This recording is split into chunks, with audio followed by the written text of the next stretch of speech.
Well, I've got the green light on here on my end that tells me that the live stream is connected. Good evening, everyone. I'm Joe Chaffee here on this Monday, October the 22nd, 2018.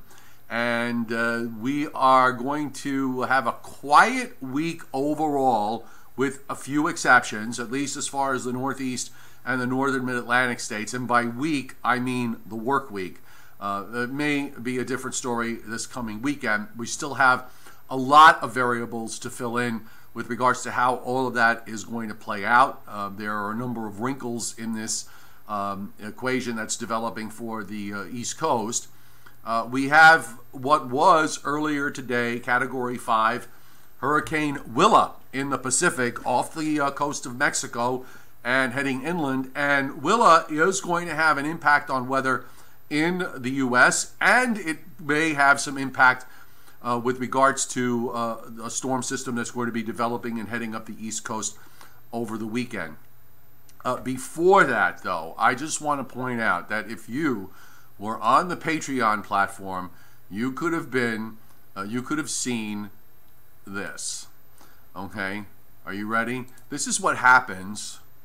Hang on, trying to get it in the shot there. Why is that not the way it's supposed to be? Ah, there it is.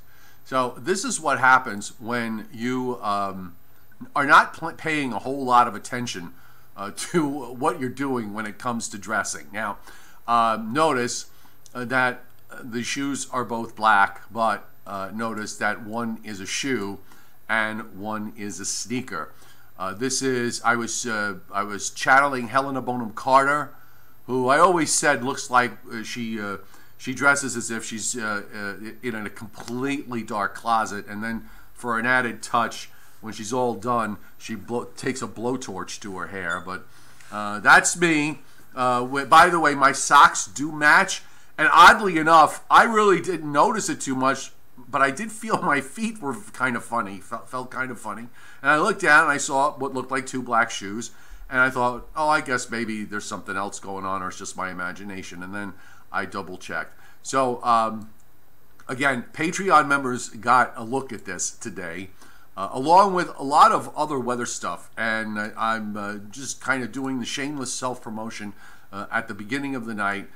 So if you are interested in joining my platform on Patreon, you get posts, website posts on the upcoming weather, but you get them with no ads, messaging capabilities, commenting capabilities that you can message back to me, and I will respond. And as Patreon members that are on this YouTube video know, I do respond fairly quickly. We also have exclusive live streams just for Patreon members, which we do pretty much. We try to do them on most days, but you know, some days I don't get to them because either I got a full schedule or the weather's just so darn busy. So you know, or that it's not. I don't have the chance to get it done. But the bottom line is you get that, you get a lot more. So consider it. It's a great way to support my channel. And I'll put the link up on the chat board. And if you're watching this on a replay, there's a link on the descriptor to this live stream and the descriptor to this video. So we're going to, I want to bring the chat board up to the side. I see everybody on board tonight. And thanks a lot for being here on this Monday.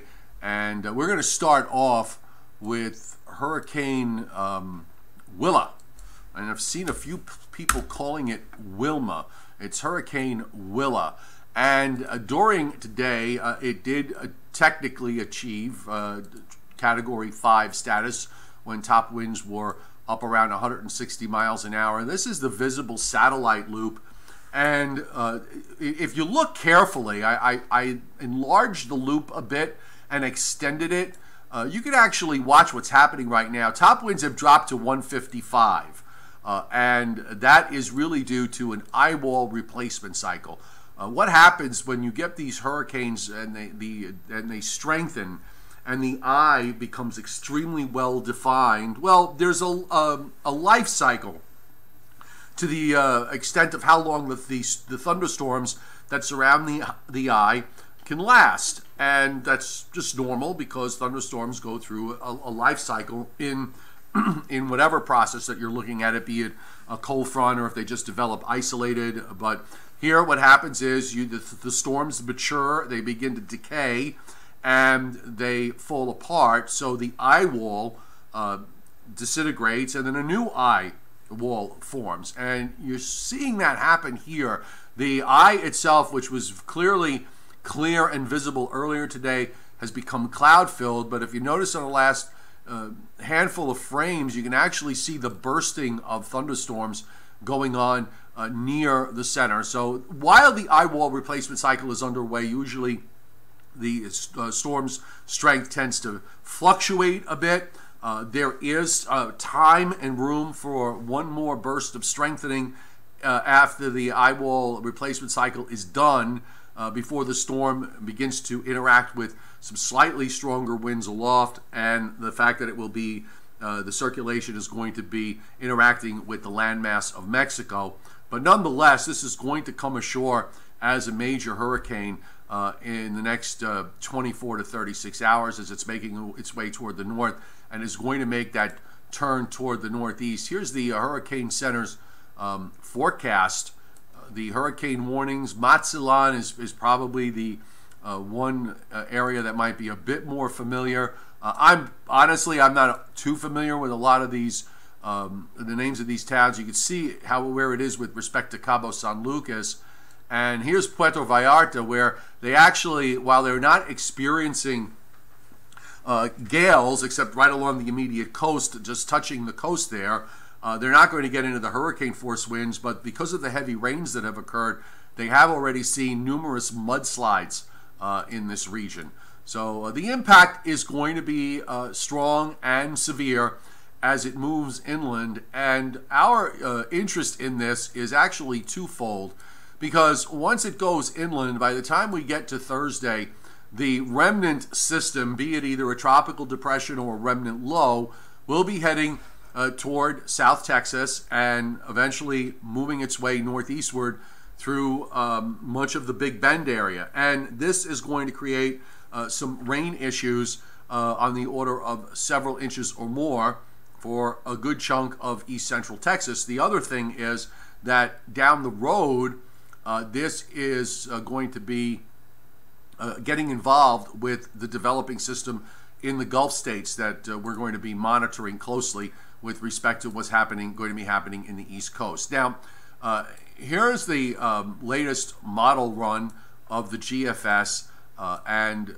the emphasis on the rainfall from Willa in Texas. You can see it here as it comes in. This is going to be for Tuesday night, mostly late Tuesday night, Wednesday into Wednesday night. And this is where you see low pressure develops just off the Gulf Coast there, east of, just southeast of Beaumont, Port Arthur, or just south of Lake Charles, Louisiana. That is the low that's going to be impacting the weather in the eastern United States. I'm just going to back it up a bit to show you what's happening in the east in the meantime, is that we have a warm-up subpar for tomorrow in the northeast. We'll be getting back up into the 60s, but a cold front does come through, doesn't have much with it. Might be a little bit of snow with this up in northern New England Tuesday night into Wednesday morning, but this is another cold shot and a cold high that is building southward, and it's going to be pretty much lined up in the east here, the northeast of the mid-Atlantic states. That cold air is actually going to drain fairly far to the south into the Carolinas and Georgia, and low pressure comes out of the Gulf of Mexico and makes its way east-northeastward. We are, by the way, looking at the new GFS, which has some changes in it to the prior run, but it doesn't really change our outlook going forward because there are just still too many variables with this. This is Friday morning. High pressure in eastern Canada is still building in. It's going to be held there by the blocking pattern that is this, let's call it a block E pattern, that is out in the Atlantic, and we'll take a look at that in a second. And now you have the low moving up the east coast. The GFS on this run, unlike the prior run, has come left. It's also come faster. It's also showing the low moving up faster, having rain to New York City by Saturday morning. This is lining up more and more like the European, although it still tends to want to have a coastal track. And this is because of the fact that the GFS probably has the strongest look when it comes to that blocky pattern in the Atlantic. If this verifies, it is going to increase the potential for coastal flooding here during the day on Saturday. We have a full moon on Wednesday. The peak tides are going to come on Friday. So we'll see the tides coming off their peaks on Saturday, yet they still will be running rather high. And the faster movement brings in this east-northeast or northeast flow into the coastal areas from Chesapeake Bay into southern New England. I know you're going to look at this and you're going to say, yeah, Joe, I'm also seeing some colors other than green on the map. And there you have it. Again, this runs have been kind of going back and forth, trying to react to whether there'll be some colder air around, particularly aloft. And as a result, we do see a little bit of frozen and freezing precipitation showing up. I will just say this. As far as that is concerned, that is 6 days out in the long range. I really don't think we could even address this with any, with any kind of confidence at all at this stage of the game. So I just don't see the point in spending any real time talking about it, other than to say that if we see this when we get inside the 3-day time frame, and normally if this were January or February, we'd be looking this with maybe a little bit more interest. Obviously, it would probably mean there'd be a larger area of snow that we would be dealing with. But it's being that where we are in the calendar and the end of October and the relative rareness of big snowfalls in the Northeast, even in elevated areas. I didn't say it can't happen, and I didn't say it hasn't happened. I'm just saying that they're rare, and indeed they are. Why don't we save our energy for that late this week? If it's still on the table with regards to that, then we certainly will bring it forward. And by the way, I would say that the chances are, if you're up, northern New England, northern Maine, yeah.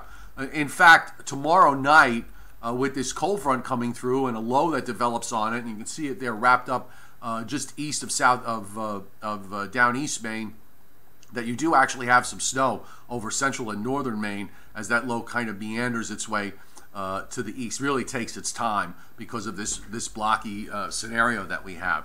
Now, what exactly are we dealing with when I'm saying about this blocky scenario? And we've been talking about this through the last couple of days about what's been happening out in the North Atlantic.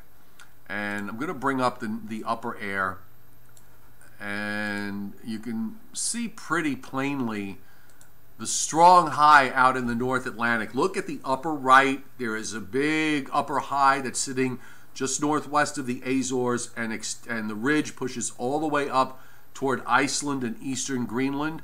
That really is the key to all of this when it comes to the forecast, because it's the strength of that ridge or that high or lack thereof that's really driving everything downstream. You have a strong ridge out in the west because you have a deep trough that's sitting southeast of the Aleutians in the Gulf of Alaska, so that drives up the ridge in between.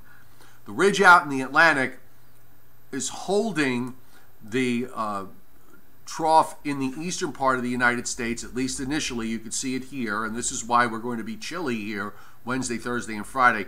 And then it weakens just enough to allow that upper trough to pull up and pull out a bit, which opens the door for room for the next couple of short waves that are going to get together and create this possible stormy scenario this weekend for the East Coast. By the way, the other factor, and I want to go back to Hurricane Willa for a moment here, is the fact that since this moisture is going to find its way to Texas and find its way into the developing surface low in the Gulf of Mexico, that some of that moisture, remnant moisture, could be part of this equation as the low moves up the East Coast, in terms of rainfall at least. This is not going to be a tropical system here. It's not going to develop into a tropical system. This is a strictly non-tropical system all the way through, but there might be some tropical elements from the standpoint of having that character of tropical moisture from the remnants of Willa at that point. The puzzle pieces in all of this, and I think what I'll do is I'm going to bring up a post that I did this afternoon.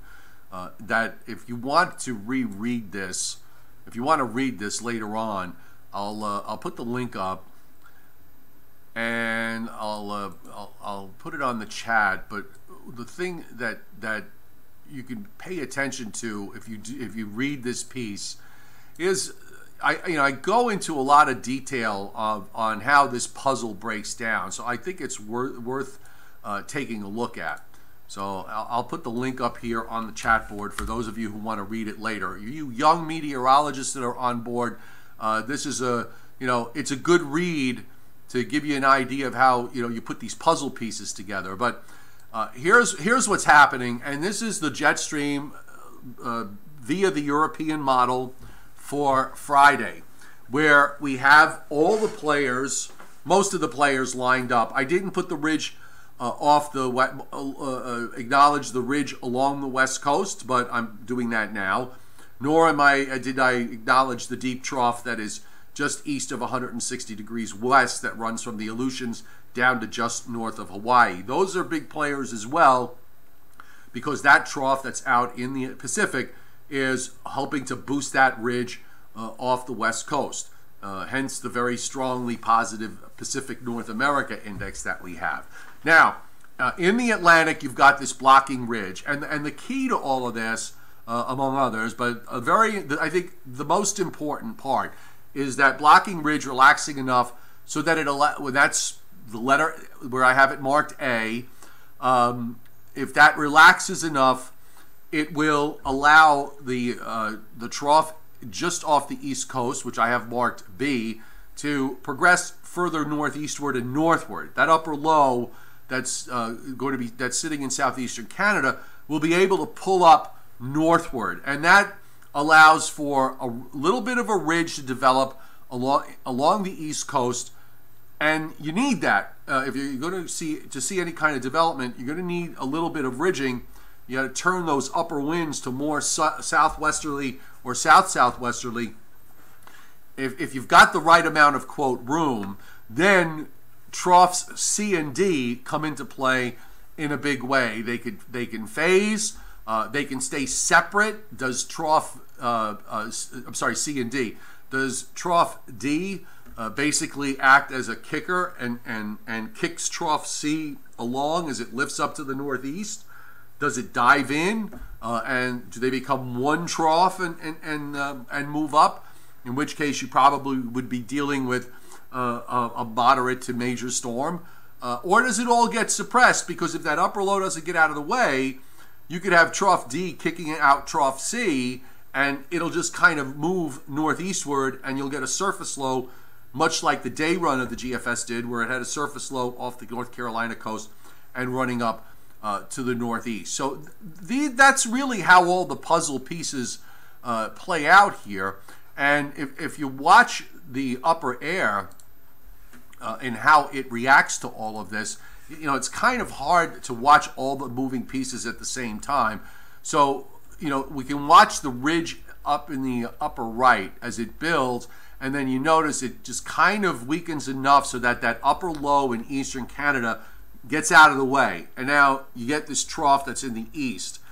But does it get out of the way enough? Does it get it out of the way in time? In the meantime, the ridge in the west remains intact because of all the action that's going on in the Gulf of Alaska, where you've got this upper low and a strong upper low that is now approaching southwestern Canada. Eventually, that breaks down the ridge early next week, and that eventually just gets rid of whatever we've got to deal with here for the early part of next week, and then it's done.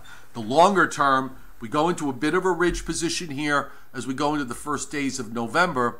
Looks like this run of the GFS wants to make for a deeper trough out in the west as we move through that first weekend of November with a ridge off the east coast. This would suggest that perhaps the first days of November could start mild, but please bear in mind, we're at 300 hours here. Who knows if this is right? There could be a number of different changes. And notice, even if it is, the model doesn't seem to hold on to the ridge very long before we seem to be going into another period of pattern realignment of some kind. And again, anytime you start looking past the 7th or 8th day with the upper air, you got to bear in mind that there's going to be a lot more variability. Today's European, by the way, one of the major differences with the European and the GFS is in how it handles the situation in the eastern part of the United States, and particularly with that block, which, if you notice here, the first upper high is building right now, and that moves eastward. Then you have a second ridge, a strong ridge that replaces it, but it's already moving along, or at least the axis of that ridge is further east than the GFS, so you wind up with this upper system lifting out, and then it tries to phase with the southern system on Sunday, Saturday night, Saturday into Sunday. The problem with the European is that there's too many short waves running around, so it can't seem to figure out which one to put its emphasis on, and the result is you wind up with a system that really doesn't look all that strong. The surface map on the European is a it's a weak, it's a low that comes out here. They're pretty much the same going forward. Here's Thursday, here's Friday. The GFS now is caught up to the European speed of things, and by Saturday morning there's a 998 low sitting southeast of the southern Delmarva Peninsula. That isn't an overly deep low, but the gradient is going to be somewhat tight from there to the 1030 high that's in northern Maine. So this is why I think the risk of coastal flooding is there for Saturday. Plus, it will get a bit breezy to windy along the coast.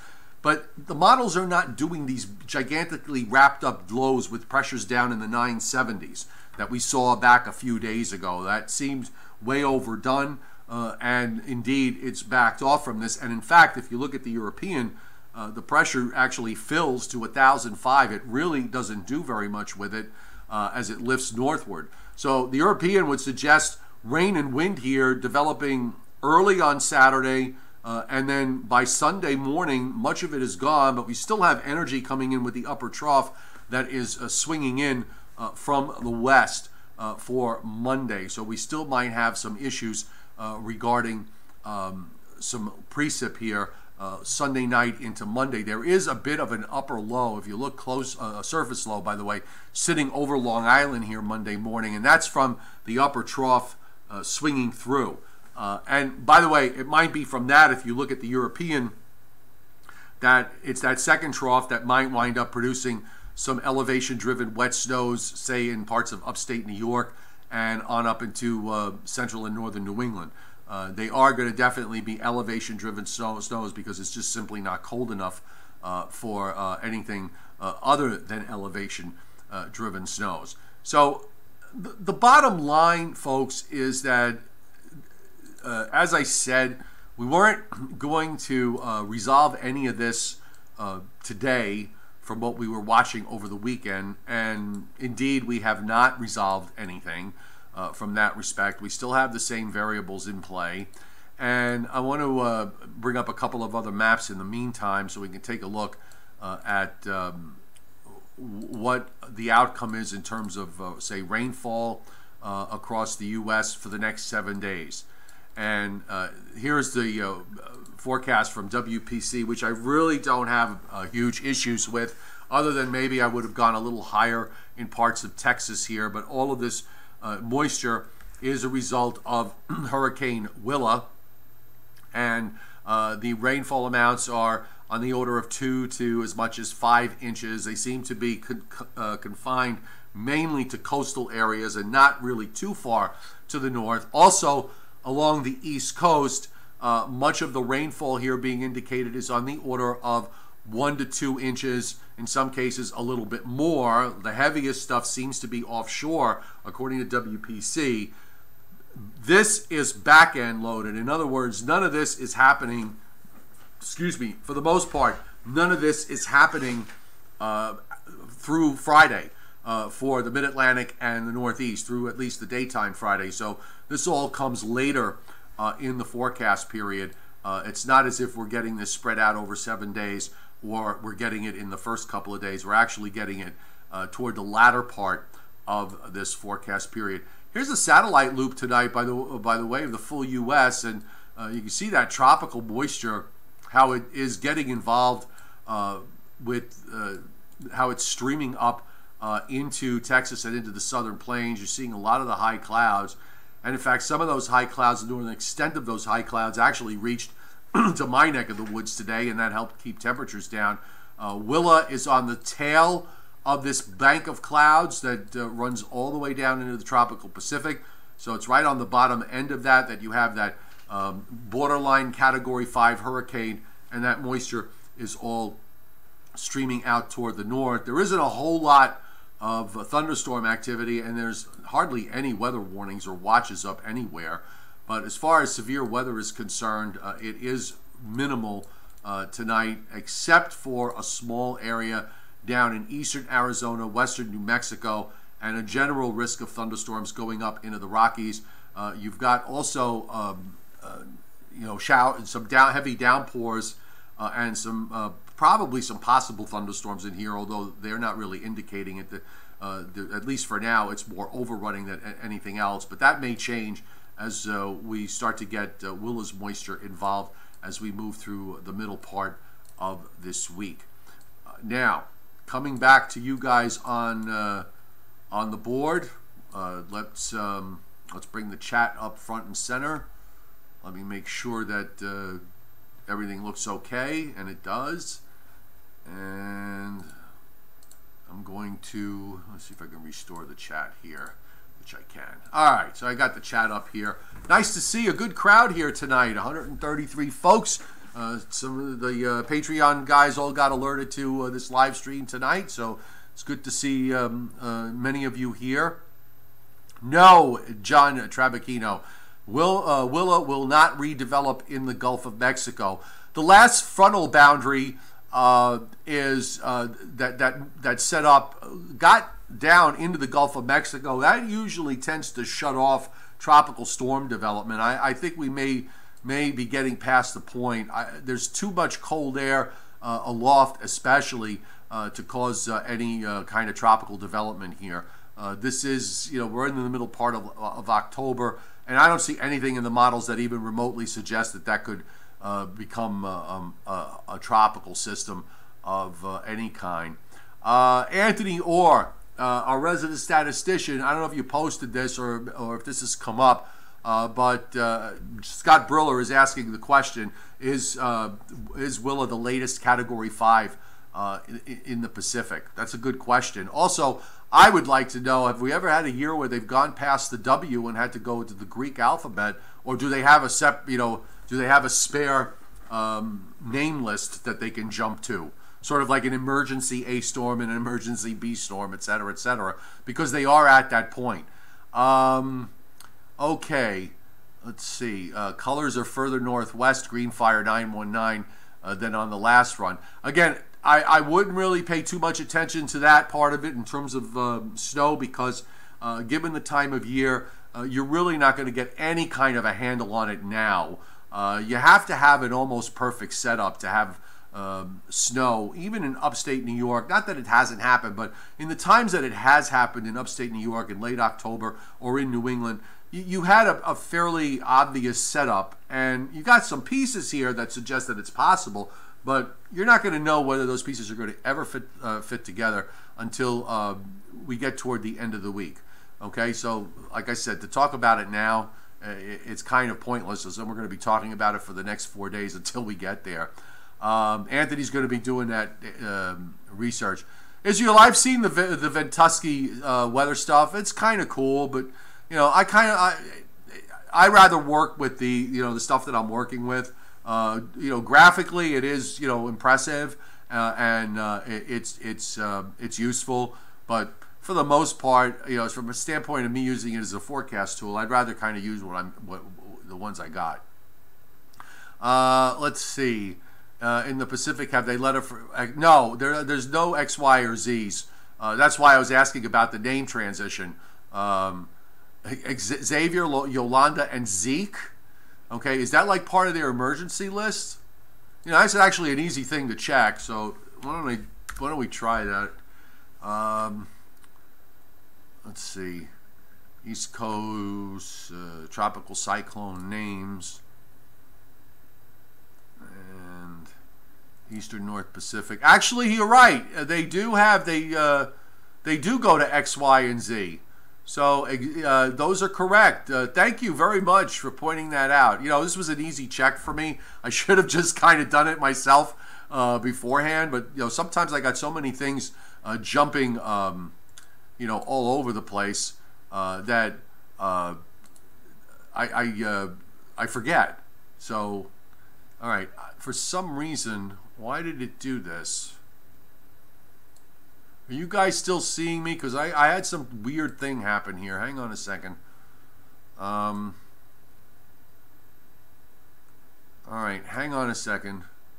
You guys are still seeing me, I hope. So just let me know. Okay, great. Yeah, I was trying to put something on the chat board and it asked me to log in, so that was weird. So yes, Xavier, Yolanda, and Zeke are the next three. So thank you very much. Who was that? It was Daniel Valenciano. Thank you so much for that. So Anthony, you got one less thing to do. Ryan Ford, if the system isn't as strong or wrapped up as you said you're seeing in the modeling, would that hinder any frozen precip chances here in northern New Jersey? You know what, Ryan, that depends, but my experience has been that if in the early season snows tend to be more intensity driven than they are from the standpoint of overrunning. So I would say that you probably would want to see a more intense system in order to, if you're looking for a heavy early season wet snowfall or even just seeing a cheap thrill, I think you're going to want to probably have a more intense system than a less intense one, because it's all reacting basically to the cold air in the upper atmosphere, the strong dynamics in play, dynamic cooling, and so on. You would get that if you had some kind of intense low. I don't know if you necessarily would get it in a situation like this, where it's sort of implying that it's more from the overrunning and colder air dropping down out of Canada. I mean, it's not impossible, but I just, to me, it's a bet against when I see that. Wednesday through Friday in the Northeast, we're looking at highs, 5,000 subscribers with no videos, as you call yourself, will be generally 40s to near 50. Nighttime lows will probably be in the upper 20s and low 30s. I think you're going to see places that have so far evaded seeing temperatures at 32 or slightly less. I think a few more of those places are going to fall by the wayside. So you might have some of the warmer urban areas like around New York City, Philadelphia, Newark, Jersey City, those kind of places wind up seeing their temperatures maybe get down close to or just under 32 in this stretch over the next 3 days. The Hudson Valley wind, that wind from the northwest, might be enough to do it, because when it comes down the Hudson Valley, it's almost a clean shot straight down. It doesn't have upslope or downslope to deal with, or anything like that. It's just a straight shot down the Hudson Valley, and it gets pretty cold down here along the coast when that wind is going on. So let's see. Intensity trumps ground temperature. Green Fire 919. Very well put. Valenciano. Yeah, that's easy enough. I'm Italian. I can figure it out. Daniel, thank you for being on here. I really appreciate it, and welcome, by the way. Let's see. Luckily, you have Joe doing this, not me. I would probably pronounce everyone's name wrong. It says Israel de Frutiger. It could be. I'm used to.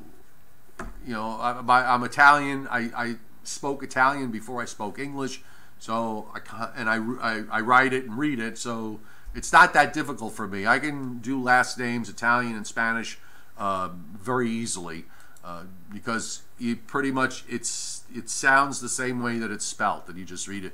Trabacchino, okay? It says, ask Joe whoever.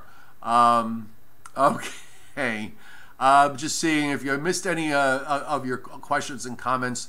A tropical injection into a developing storm is like steroids, I think you say, William Huber.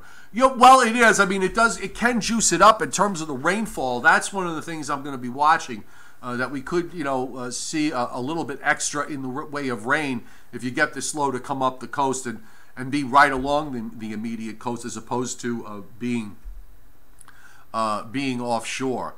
And let's just running through. I'm going back to the beginning of the chat just to make sure I got everybody's question. In the event that I miss a question, I'm sorry. Sometimes it just kind of slips through the cracks here. But if that's the case, if you're on the Patreon platform, just message me. If I didn't get to your question on the video, I will certainly get it afterwards. Okay. As Scott Briller, I have asked Levi to try to come on. He has not responded. I think he's kind of shy, or busy, or both, or maybe he just doesn't want to come on. I don't know.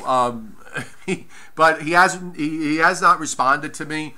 Maybe I'll try again at some point, perhaps after the hurricane season winds down. I mean, his specialty is tropical meteorology, so this is still a busy time for him. But maybe during the off season we could have him on and talk about a few things. Okay, so I think that's pretty good here for tonight. And you want me to get DT on? I have tried, Peter Bicker. I have tried. Actually, Dave and I get along pretty well. We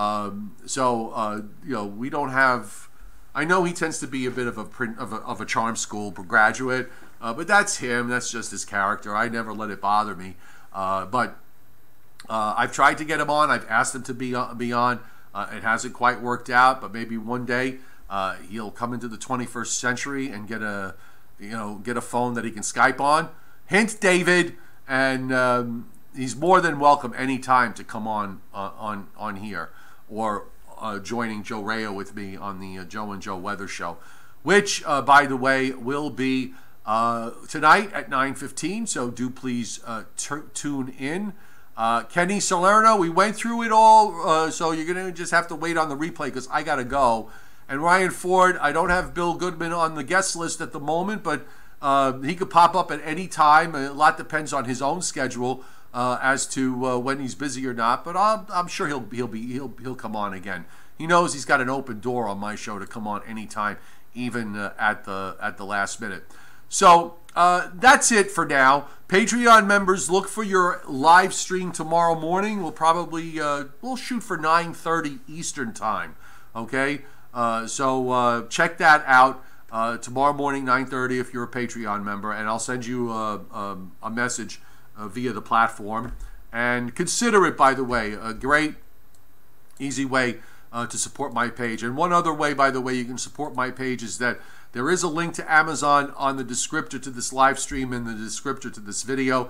We're a participant in the Amazon Services LLC Associates Program, which is an affiliate advertising program designed to provide a means for this channel to earn fees by linking to Amazon.com and its affiliated site. So if you shop Amazon and you go through the link that's on this the descriptor to this video, Amazon will throw me back some coin out of their pocket. You'll get your stuff. It doesn't cost you a cent, and it's an easy way to throw some support my way, channel-wise. I get a couple of cigars out of the deal, and it makes me a very happy camper. So my homework tonight is to make sure that I have both. I have the right shoes on, in case you missed it. We'll bring it up one more time, and hang on. So there they are, folks. One Air Monarch shoe. This is on my Instagram page, by the way, JOEWXMAN. And there's the other shoe. And thank God they're both black. My dress socks match because I never have that problem with my dress socks because all my dress socks are exactly the same. Black with gold tips at the bottom, which you get at Costco. I got annoyed many years ago having all different color socks and, trying to figure out where the hell do they disappear to when you put them in the wash and in the dryer. Well, no more a problem because I've got them all exactly the same, so it really doesn't matter. They all match. All right? Have a great night, everybody. Thanks again for being here, and appreciate your patience with me. I know sometimes I get a little bit lost in the sauce or a little bit distracted, but thank you very much for being here. If you're new to my channel, do hit the subscribe button. It's absolutely free, so you get notified of the next live stream on YouTube, which is usually at least once a day and sometimes twice, and you'll get notified and you can be here. And if you're a little shy, I encourage you to jump in on the chat and ask your questions and get involved in the conversation, because we do have a lot of fun, and it does get exciting weather-wise at times when we're dealing with some of these bigger storms. So hope you come back. Have a great evening, everybody. We'll see you later on Facebook at 9:15 or tomorrow on YouTube.